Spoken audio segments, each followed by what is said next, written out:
Hi, I'm Douglas Ferguson. Welcome to the Facilitation Lab podcast, where I speak with Voltage Control certification alumni and other facilitation experts about the remarkable impact they're making. We embrace a method-agnostic approach so you can enjoy a wide range of topics and perspectives as we examine all the nuances of enabling meaningful group experiences. This series is dedicated to helping you navigate the realities of facilitating collaboration, ensuring every session you lead becomes truly transformative. Thanks so much for listening. If you'd like to join us for a live session sometime, you can join our Facilitation Lab community. It's an ideal space to apply what you learn in the podcast in real time with peers. Sign up today at voltagecontrol.com/facilitation-lab. And if you'd like to learn more about our 12-week facilitation certification program, you can read about it at voltagecontrol.com. Today, I'm with Jake Knapp, co-founder and general partner at Character Capital, and a New York Times best-selling author. Previously, he helped build Gmail and Microsoft Encarta, co-founded Google Meet, and was a partner at Google Ventures. Welcome to the show, Jake. Douglas, thank you so much for having me on. Great to see you as always, and pleasure to be here. Yeah, it's so good to be in conversation with you again. I want to start off with the first story in the book. And as someone who spent countless hours on a Commodore 64 at a young age, that story really resonated with me. And so I just thought it'd be a fun way to kind of open up the podcast to you. Well, yeah, I started with the Commodore 64 as well, although I could never quite make anything happen on it that I wanted to. Well, you remember the cassette tape drive? I mean, that seems wild today that the data was stored. Yeah, I even remember coding with a go-to command, and just the thought of that makes my brain hurt nowadays. If you're listening to this and you're wondering when we say cassette, what we're talking about, it's literally the kinds of cassettes that you'd make like a mixtape on, like an audio cassette. But the story at the beginning of the book is about when I was in sort of middle and then high school and got into coding and making computer games on the Mac computer. And this is like the black and white Mac. Like if you think of the first Macintosh computers, that's what it looked like. And I spent just ages working on this game. It was kind of a castle adventure kind of thing. You go in the castle, you get a sword, you fighting monsters. And I was trying to do this sort of first person perspective, but I had to hand draw it wasn't like it was rendered by code. I was hand drawing the artwork for each view that you had. So if you turn left, then all of a sudden, I had to draw that screen too. And as you move through the castle, I just couldn't get very far. And anyway, I've finally felt like, okay, it's ready to show to people. I've been working on it for, a year and a half or something. And I bring it to school and on a floppy disk, and I show it to my friend Ian, and I didn't tell him where it came from, and he's just like starts playing it, and he's like, I don't know. And my other friend comes in, and he's like, Matt, do you want to turn on this game Jake found? And Matt starts playing it, and he's like, yeah, you guys want to go play basketball? And I was just like, oh my God. I'm crushed. I'd spent so long working on it. And my hope was, I won't tell them. And they'll be like, whoa, what's this cool game? Where'd this come from? So the thing that happened though was I was just dead set on making something that my friends would play. And so I went back home and I started trying different games. But this time I thought, I can't wait a year and a half every time before I show them, or I'm going to be graduated from high school before this gets done. So I would just make the beginning of the game and to try out the mechanics a little bit. So I'd spend about a week on it, and I'd come back and I'd show it to my friends and see what happened. And I tried all different kinds of games. And finally I hit on this one. It was like a mouse going through a maze, and each maze was really fast. You could get through it in like a few seconds. And in fact, there was a timer that would count down. So it was very fast paced. And I got a bunch of sound effects from, Ren and Stimpy and The Simpsons and Beavis and Butthead and all the stuff that I was watching and enjoying at the time. All these little sound effects that would play and kind of make fun of you as you went along. And finally, my friends, they started to get into that, and it clicked. I remember watching them play and kind of like lean forward and get into it and talk trash to each other. And so that experience was, it was the genesis of the way I think about products to this day. got to find something that clicks with your customer. And above all else, that is the most important thing.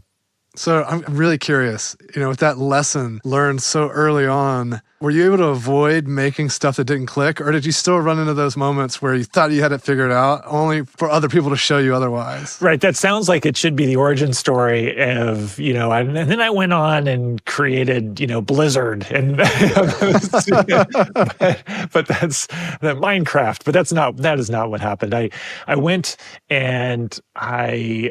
to work at Microsoft. Actually, that was the first big software company I'd worked at. I worked at Oakley, the sunglasses company, briefly beforehand on their website, their online store. But when I got to Microsoft, I was like, okay, now I'm building software, and this is like a continuation. This is my dream, to make things that people love, and I was working on the encyclopedia. And in the early days that I was there, so 2000, 2001, 2002, this was still a product that people really did love. And we would work on it and build a new version of the encyclopedia each year and launch it.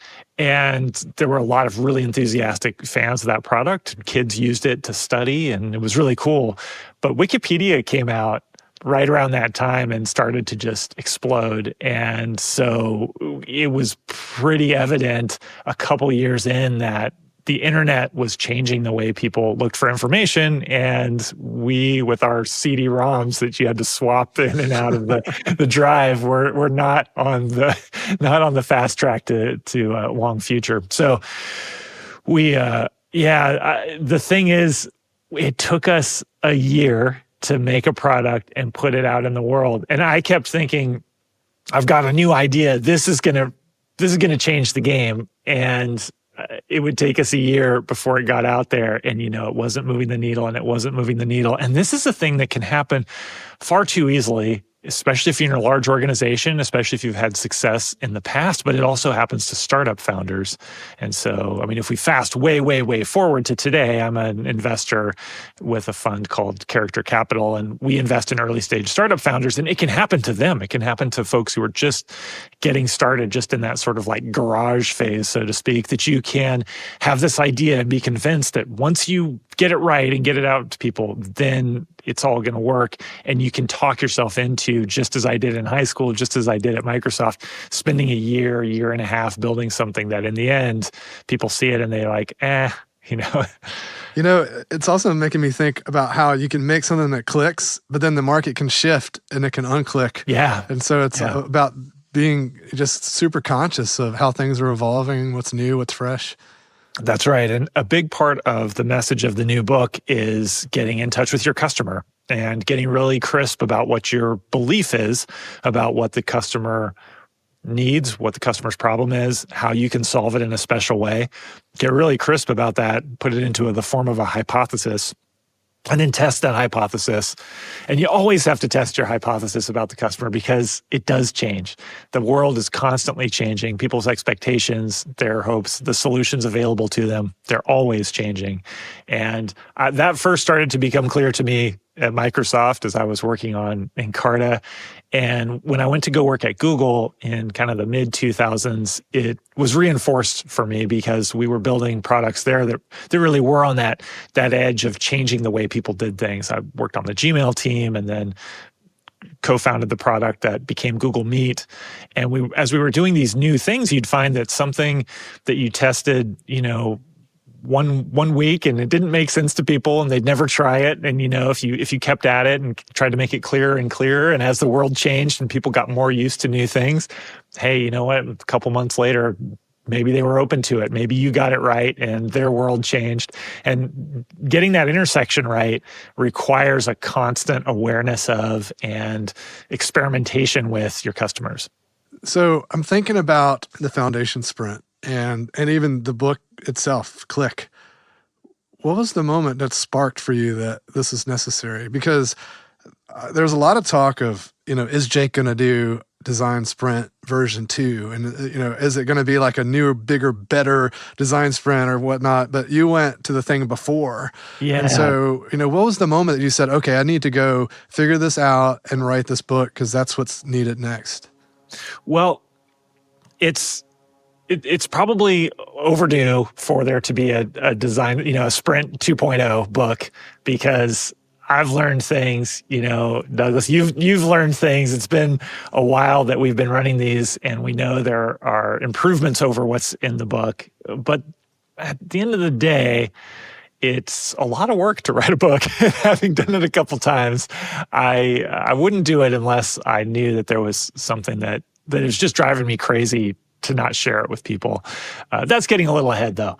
To go back to that moment when I realized something was missing, I had worked at Google and created the design sprint in around 2010.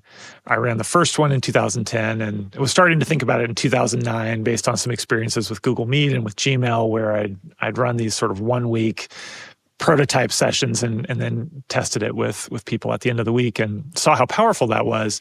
Created the design sprint, started to formalize it, went to go work at Google Ventures, started running these with founders and startups, and did that for 5 years, wrote the sprint book. I left Google, and then together with my co-author, John Zeratsky, and our friend Eli Blee Goldman, we founded this venture fund, Character Capital. And we started working with early stage founders. And at Google Ventures, we had gotten further and further away from the early stage as our reputation grew and as we were able to invest more money in later stage companies. That was always kind of the strategy with Google Ventures, was to put a lot of money to work. But that means later stage companies, and those companies don't have what for me is really the heart of it, the cherry on top. The most fun part is the earliest moments when you're shaping the direction. You're trying to figure out if you can find product market fit in the first place. So with Character Capital, we fast forward to 2020, 2021, and I'm starting to work with early stage founders again. It's so fun.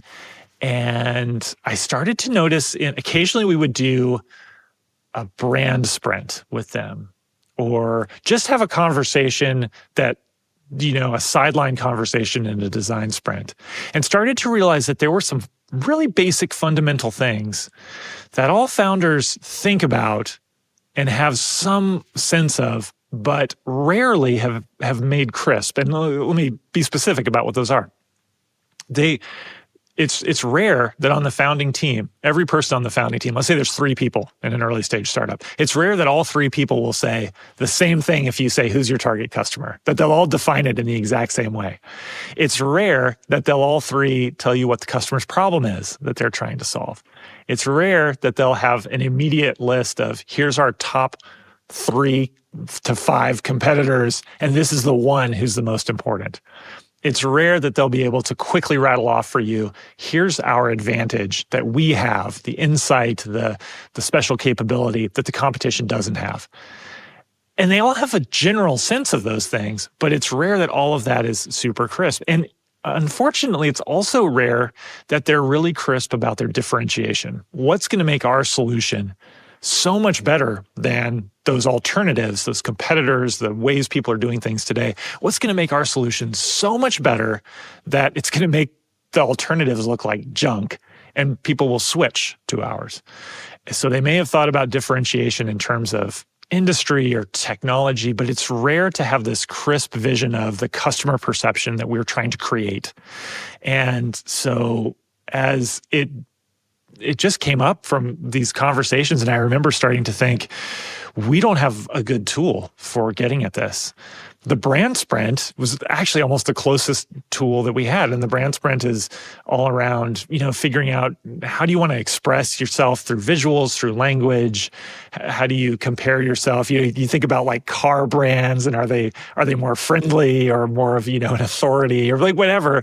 And so it's not the right tool. And so that was the genesis of this first notion that there's something missing before the design sprint. People need to get crisp about what their hypothesis is. And if you look at the teams who have had the best design sprints that we've worked with, they had clarity about their hypothesis, and it made the results of their sprint better because they knew what they needed to get at. They knew what they needed to assess when they prototyped and tested. It's making me think about how you mentioned that even the simple stuff is not easy. These seemingly obvious basics that teams consistently struggle with. And so I'm curious, why do you think they find them so challenging? I think it's hard because it's like you're a fish and there's water all around you, right? Or like, we don't think about the air we're breathing. It's just, there are so many things to do when you're starting a company. There's so many things to figure out. You've got to think about incorporating your company and, making payroll and all of these millions of things. Can we get the domain name that we need? And there's just a million things. You're trying to talk to customers. You're trying to get customers. You're trying to build something. And so, of course, like you thought about what you're doing. You thought about, who your customer is and what kind of thing you're building. But it's that difference between being at the 100-foot level and being at the 1-foot level and being like really specifically crisp about it. I think people talk about it and then they move forward doing those first early steps of a project. And if you're in a large company, the same thing happens. You start off and you say, I think this would be an interesting opportunity for us to go after. And pretty soon you're building your team. The engineers are chomping at the bit to write code. You don't want to slow them down. You're writing a PRD. And in all of this, like, we have a lot to do. We have to create big documents. We have to create, lines and lines and lines of code. And we've got to do all this stuff. The simple kernel gets obscured.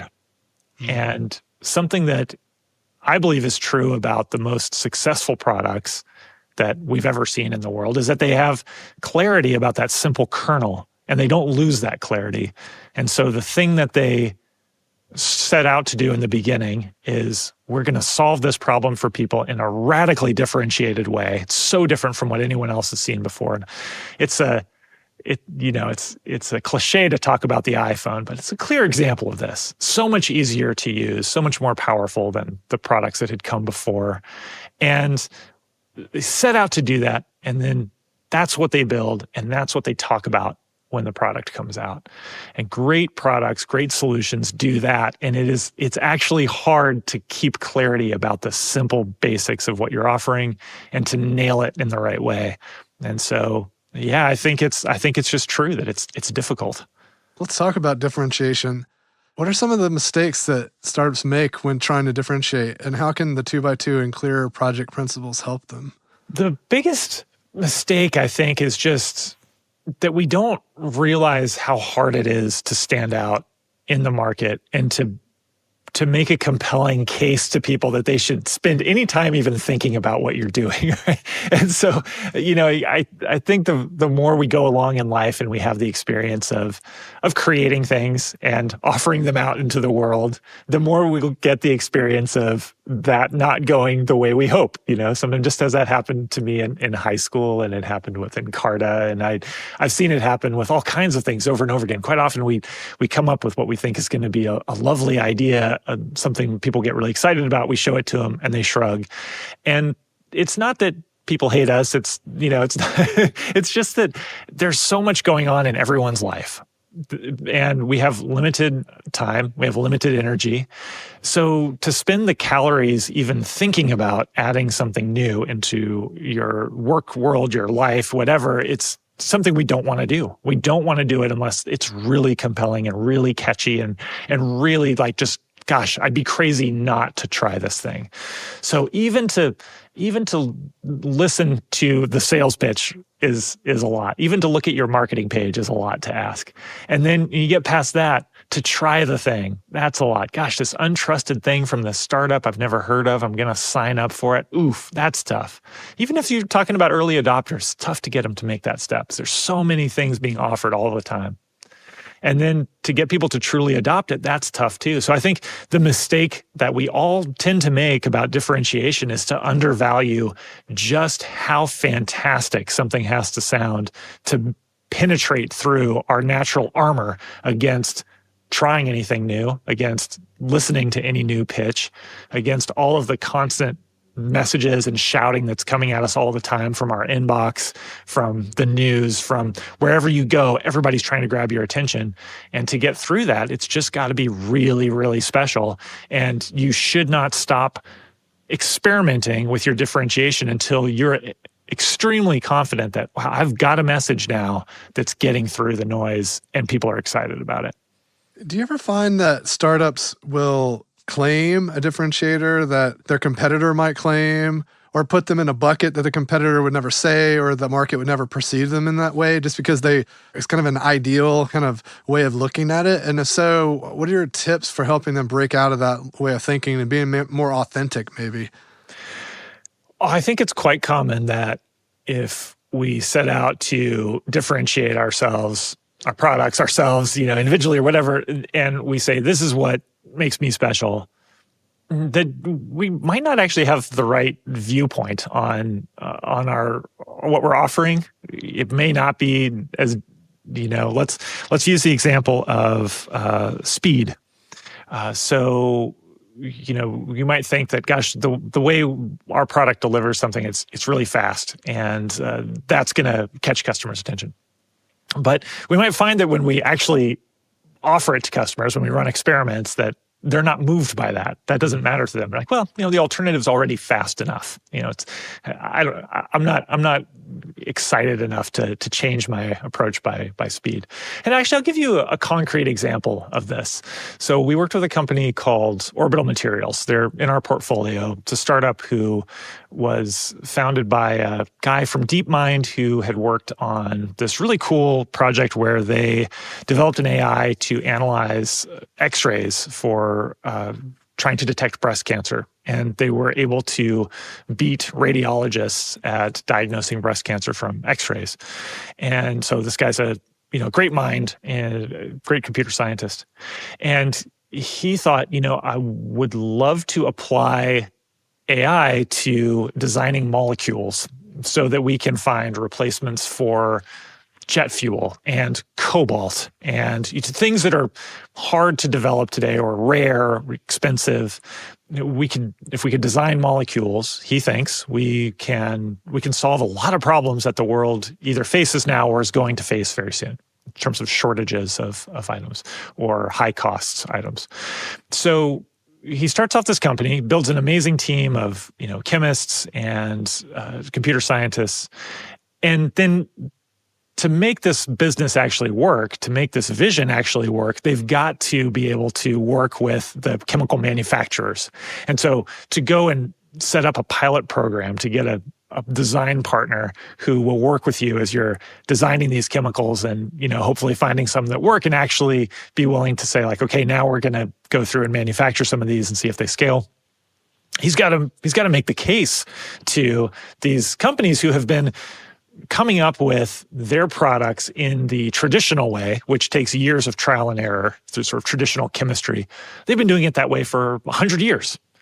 And the promise that this new way of doing things is, faster or higher tech or sort of smarter, which on the surface, if you listen to the story the way I tell it, it seems like, yeah, well, this new way has got to be faster. It must be smart and high tech. But if you're a chemical manufacturer and you've been doing it 100 years the same way and it's working for you, well, that doesn't sound great. Like the old way of doing things, I don't have to change anything to make it keep working that way. It's reliable. I trust it. So how do you reframe the world and make this new way of doing things sound appealing? And so they had to try a bunch of different differentiators before they hit on this is the thing that's actually compelling to people. And it was that they were going to be able to produce higher quality products, and that those products would actually be more reliable. That it would be a more reliable development chain. And then they had to prove those 2 points. But they had to first hit on where's the sort of the chink in the armor? Where's the gap where we might be able to penetrate through the defenses that we all have against new stuff? And they thought those are the spots they first identified as being vulnerable. And then they had to say, okay, now we've got to prove that we can do that. And then guess what? Like that ends up shaping the product that you build, because first and foremost, you're now trying to develop a product that will deliver on that promise of reliability, that will deliver on that promise of, higher quality products. So that's I think what it looks like in real life is that we often, our first guess, what we think might be compelling isn't compelling. And we have to keep experimenting and tweaking until we find the thing that breaks through. You first introduced the idea of work alone together in the book Sprint, and it makes a strong comeback and click. Yeah. And so I'm curious, why do you think this technique continues to resonate and prove so effective for teams, especially compared to, our default kind of methods or brainstorming and the ways that people typically approach these challenges? Well, you've experienced it. You've done this work alone together thing. I know a lot, and it is a surprisingly simple and powerful shift when you have a group of people. There's some fantastic magic that happens when you have a group of people together trying to solve a problem. You've got different viewpoints. You've got the sense of perhaps inspiration people will get from one another. You've got also a little hint of competition that, Douglas is in here and he's going to come up with some good ideas. I need to bring my A game if I'm going to, sort of have anything worthwhile to contribute. It's different from me being on my own now, with no one watching. Now Douglas is watching. I've got to do a bit better. And all of those elements are really healthy, but they actually get watered down and messed up by the unfettered group brainstorm. Everyone can talk, anything goes conversation that we will default into as humans. We'll all sort of default into just talking our way through a problem. And that talking our way through our problem is subject to people who are really great at making a sales pitch for their idea. Their ideas will tend to be overvalued. Folks who are introverted or for whatever reason just maybe don't think well when other people are talking. And I put myself in both of those categories. We're not going to do as well in the environment of a group brainstorm. And then we have all kinds of cognitive biases that come in. So like the last idea that somebody said, well, that's going to have recency bias helping it out. Or, the more somebody pitches their idea, we're going to start to have confirmation bias. We're going to associate ideas with people rather than with the merits of the idea itself. And we're going to be limited to the audio only description of the idea and not the content of the idea. So when we work alone together, simply what happens is you say, okay, everybody, be quiet. Here's the prompt, here's the question that we're trying to answer first. And now I want you to spend some time thinking about it quietly, writing down your solution or your answer. It could be an answer on a sticky note. It could be a back of the napkin style sketch of something, or a detailed solution as we do in design sprints. And then we're going to review all of those, but they're going to be anonymous, and we're going to look at them in silence. And then we're going to vote on those. And then the decider is going to choose, and maybe she or he is going to say, hey, there's a bunch of votes here and a bunch of votes there, but I like this one. Could somebody tell me why, what I'm missing here? And so then maybe the kind of conversation you have at that point is so much richer. The contribution, everybody's been able to contribute. They haven't had to sales pitch and think at the same time. There's more detail. Just everything about it is better. And I know I don't have to sell you on this because I think you've been doing this and modifying it and finding your own new ways to apply it. But it's super powerful. For me, honestly, it goes back to writing code and procedural thinking, trying to break down a function into what are the steps that need to happen to make it work. And when you run a request, the computer, the processor, it's got to do some work. Our brains are the same way. So it's also partly about creating space where the brain can process and then return something back to you. And it just makes so much sense and works so much better than the traditional group brainstorm. So yeah, work alone together. I found myself coming to the point in the new book, which I have a finished copy of right here. I found myself coming to the point where I was like, gosh, you know what? I'm going to have to reintroduce that idea because I can't assume that everybody else is already sold on that. And I kind of got a little more into it in Click and drew some cartoons and tried to really drive the point home of why it makes such a difference. The decider role also came back for round 2. Yes. How can facilitators engage the decider? That's something I've always been really curious about, ensuring that the decider's voice is influential without overpowering others. And how do we guide them toward making clear decisions?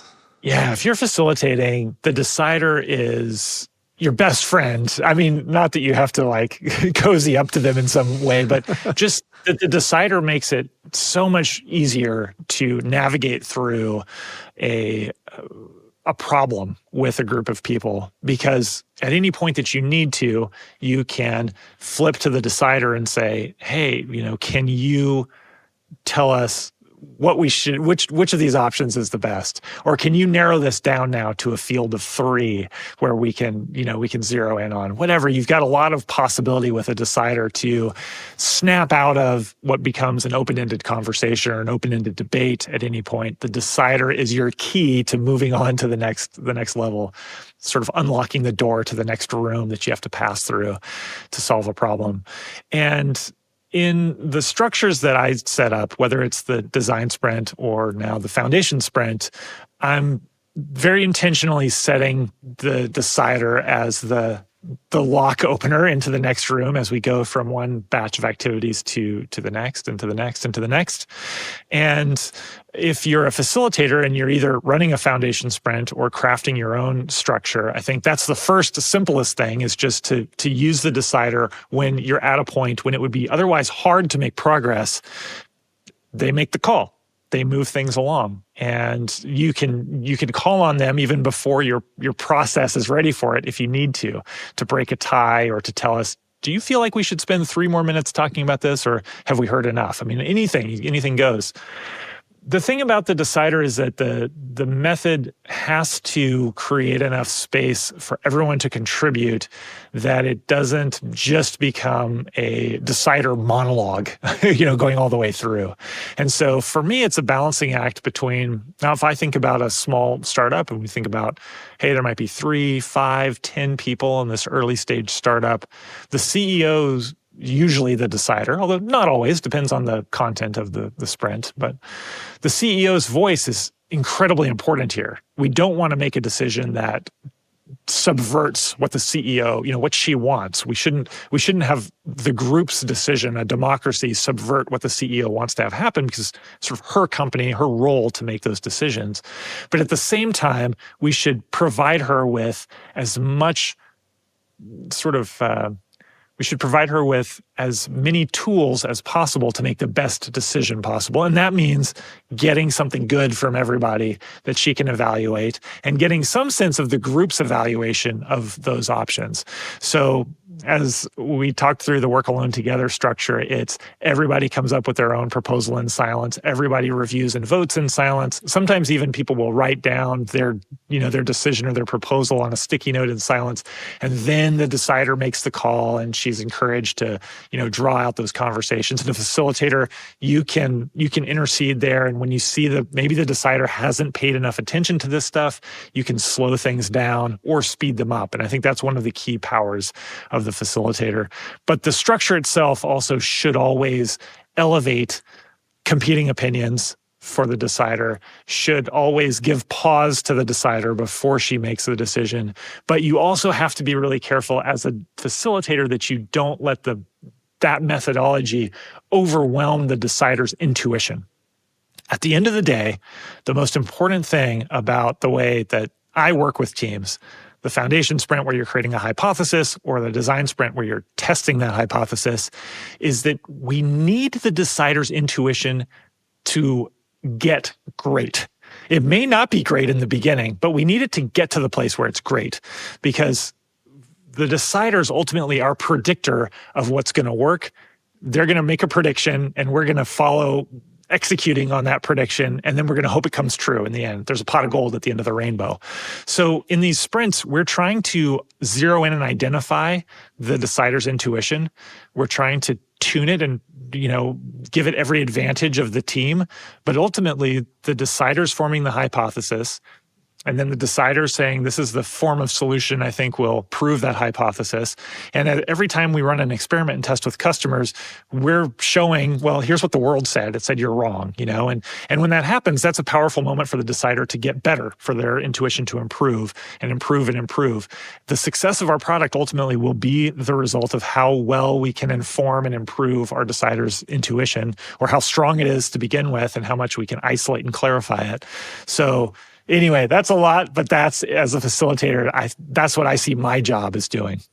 I love the callback to the swords and sorcery games and the decider unlocking the next room. It's a quest. It's always a quest. That it is. Maybe there's another book title in the future. It could be. It could be a good one. I like that word. I was a big fan of A Tribe Called Quest. Oh, yeah. So the word quest is just always special.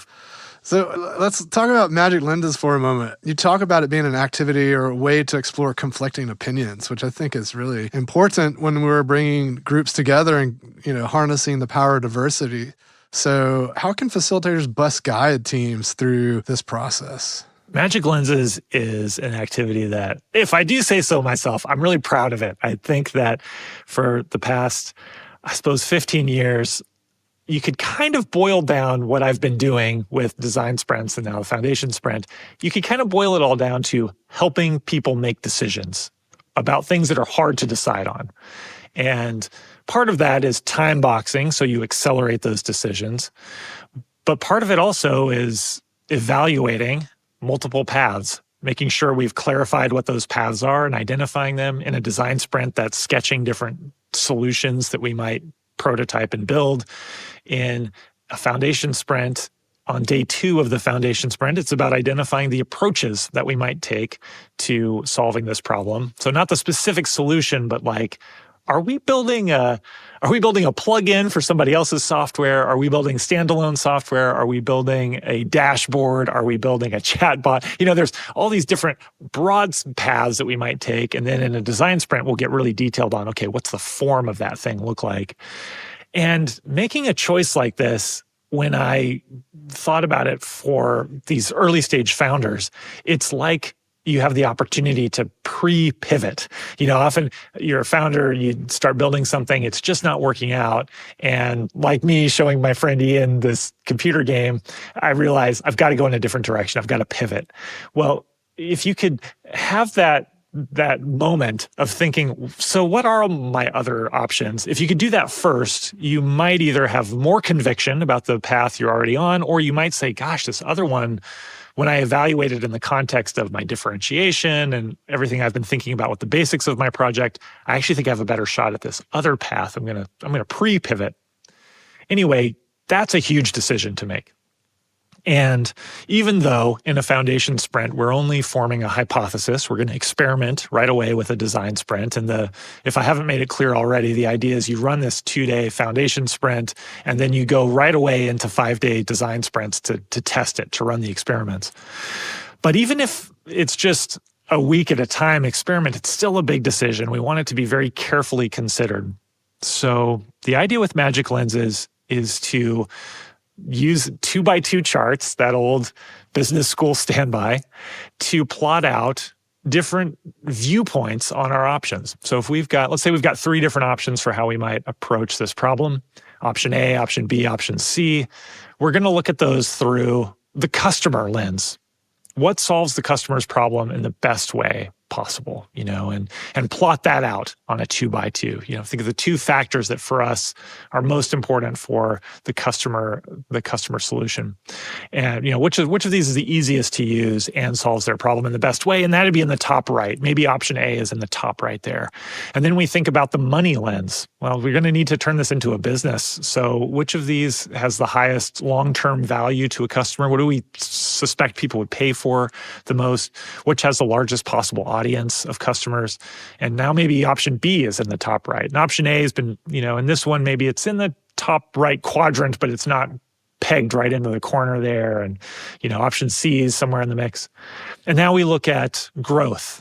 Not only what are the most potential customers, but what do we think is the easiest to adopt? And now we look at the pragmatic view. Which of these is the easiest to build, the fastest to build? We look at our differentiation. If our differentiators are reliability and high quality, which of these approaches best delivers on those factors? And then there are always other lenses particular to a company, so people can create their own 2x2 charts. What happens if we've color-coded option A, option B, and option C? You can imagine these charts side by side by side. We zoom out on those and we look at where the colors are. You can often see a pattern. Often the same option is in the top right in every chart. That actually happens a good amount of the time. And you think, well, gosh, clearly we can feel good about pursuing that option. Sometimes it's a mix. And that's actually helpful too, because if we're feeling conflicted about proceeding on our project, it might be that, it's because it's just not clearly as good at growth as it is at the pragmatic view or as it is at differentiation. And so now we know growth is going to be a challenge, but maybe we still have conviction. Maybe when it's mixed, we'll say one of these lenses is truly the most important. And even though we don't have consensus among all the lenses, this one is so important. That's the way that we're going to make this decision. For us, it's all about the customer. We're just going to deliver the thing that is best for the customer and trust that the rest of it will work itself out. Any of those is a viable way to move through magic lenses, make a decision on an approach, and graduate to having your founding hypothesis. If you're the facilitator, helping teams to move through that is a really special moment. There is just mechanics of getting people through plotting those charts, and we can talk about that if you like. It helps to do one axis at a time and to have the decider or one person who's an expert on each domain talk about those charts. But what's really special about this activity is that you make a very complex situation visual. You capture it in a way that the brain can parse. Whereas when all of these factors are in our heads, it's very hard to have clarity about what's going on through all these different lenses.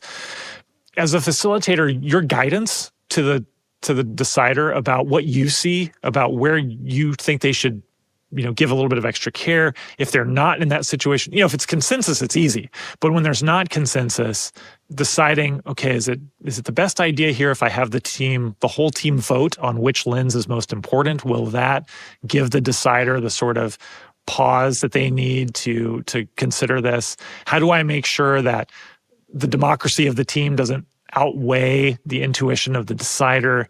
And this is an area where your judgment, your expertise, your experience, your gauge of human nature and interaction and what's going on all become really important. It's a very powerful moment.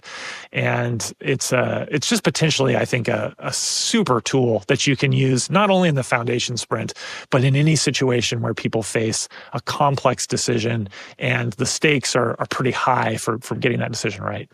You have a gift for simplifying complex decisions, whether it's exploring these conflicting opinions or selecting what to prototype, and then these clear step-by-step recipes. Well, thank you. And I'm super curious, what's your secret for turning these tough, abstract decisions into straightforward processes anybody can follow? I was talking to my son, Luke, recently about life and careers and work. And he was talking about there's a piece of advice that folks sometimes give, which is follow your bliss.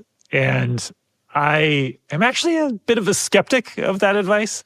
I think that following what's completely your bliss is kind of like telling a startup founder to just build whatever sounds fun to you.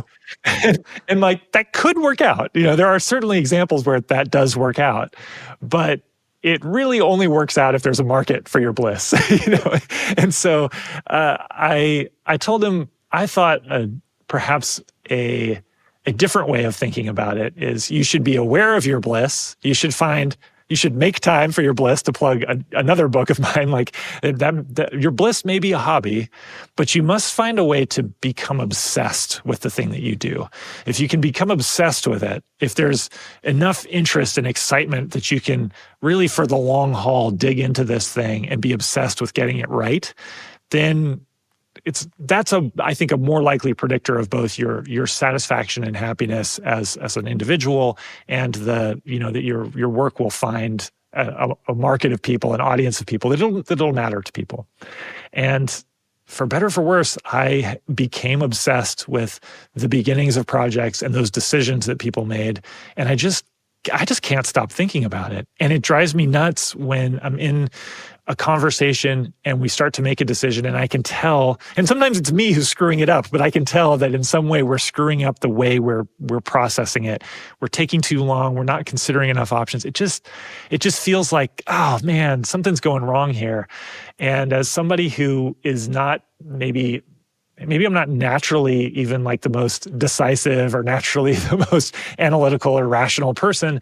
Part of this has just been trying to decode what's going on in my own brain and try to make those meetings and those moments go right. And I would have thought that I'd be done with it by now, but it seems like I still am uncovering parts where I'm like, oh, I want to fix that too.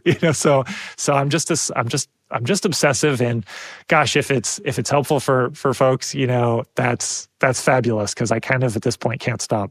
Amazing. I've got a few rapid fire ones here to end on. So here we go. Beyond the example in the book, have you ever used a funny or memorable eject lever message to carve out focus for a good emergency? I have migraine headaches, and I don't have them very bad compared to a lot of people who have them. But if you have migraines, you might know that there's a pre-migraine part and a post-migraine part. They sort of affect your whole body and your whole brain in a way that goes beyond the headache. And in fact, for me, often there is no headache. I'm really lucky in that way. There's often no headache, but there's still a mental fog that happens, and body aches. And I mean, it's wild. I may have overplayed the effect of the mental fog at times to buy myself time to think something through, to list out my options, analyze them, to perhaps work with folks. And that's a kind of an eject lever that I have used from decisions in the past. I might, if you are talking to me and I need to make a decision about something, and I say that I have a migraine and I would need to get back to you in a couple of days, it might just be that I need time to think. And actually, now that I say it, I don't know why I'm not just honest about that. Yeah. Just, you can neither confirm nor deny that you have a migraine. Yeah. Amazing. Well, okay, this is a fun one. So you compare differentiation to pizza toppings. And if the founding hypothesis were a pizza, what are some essential ingredients that always belong? And what are some questionable toppings that teams insist on including? Yeah. Well, I talk about it because differentiation is something that if you get it right, it's still probably not going to be the thing for everybody. Not everybody agrees on the perfect pizza. So, we talk about the iPhone as this product that's such a huge success story, and yet lots of people choose not to get an iPhone. They get something else. And so pepperoni pizza is not for everybody. Some folks are like, I need a different flavor. And so part of differentiation is getting the ingredients right. And when we talk about the founding hypothesis, it's, if we solve this problem for this customer with this approach, then they're going to choose it over this competitor because we're going to be different in these ways. So you've got some variables there: the customer, the problem, the approach you're taking, the competitors, and the differentiators. And each of those ingredients there are important, but you might be wrong about them. So when you form your founding hypothesis, you might be sure that your customers have this problem. And then you might start talking to customers and realize, man, the people we're talking to actually, they're not the right people at all. And so that's almost like the cheese, right? That's the thing that seems the most basic. Well, who's the customer? And you start talking to people and you're like, oh man, these people are lactose intolerant, or these people are like, they don't even they like feta, whatever. Like, you're off base with this thing that it was just, you weren't even considering it. You're just like, everybody loves mozzarella, and well, man, maybe they don't, or maybe your mozzarella is not good enough or whatever. And so any one of those, actually, I can think of examples with any one where we've seen startups go out and realize, oh, the customer's right, but the problem, this is not a problem that's a big enough deal for them. It's not painful enough for them to warrant trying something new. Or we have the competition wrong. We thought it was this, and actually it's just that they're doing nothing. They're not aware of all these solutions that exist because they just really don't care. Again, which could be back to the problem's not that important. The differentiators is one that I always harp on because it's so commonly missed, and it's something you have to work at to get right. But any one of those things could be a bit off, which is why we test. That's why we experiment. That's why it's a hypothesis. That's why it's a hypothesis. Exactly. If you could wave a magic wand and instantly grant every facilitator or startup founder one essential insight from Click, what would it be? I think that the most essential insight is you cannot take for granted the basics of your business, of your strategy, of what you're doing. In a startup, in a big project, in any organization, even in things that we do in our lives, we very quickly become blind to the simple core underlying things. And we can very quickly forget that the most important thing for a startup, for a big project, is that in the end, that people care about it, that it clicks, that it does the thing we hope it will do for people. And it's worth taking time to re-examine those basic, obvious things, get them really crisp. And so if you're a facilitator, you should never hesitate to ask the dumb questions. And this book is full of dumb questions that I was embarrassed to ask. And so I wrote a book and created a framework to help me ask those dumb questions. And there's this set of dumb questions, but there are a lot of dumb questions out there that if you're a facilitator, you're actually in a really special and unique situation where you can ask those. You're coming in as an outsider and you can say, hey, look, I know nothing. So could you explain that acronym you just used? Could you tell me why we're doing this thing? Could you can ask those almost rude, basic questions.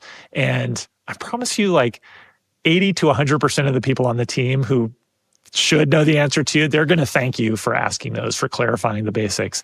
You should never be shy about asking the simplest questions. And it's always wise to rewind and get those basic questions nailed first.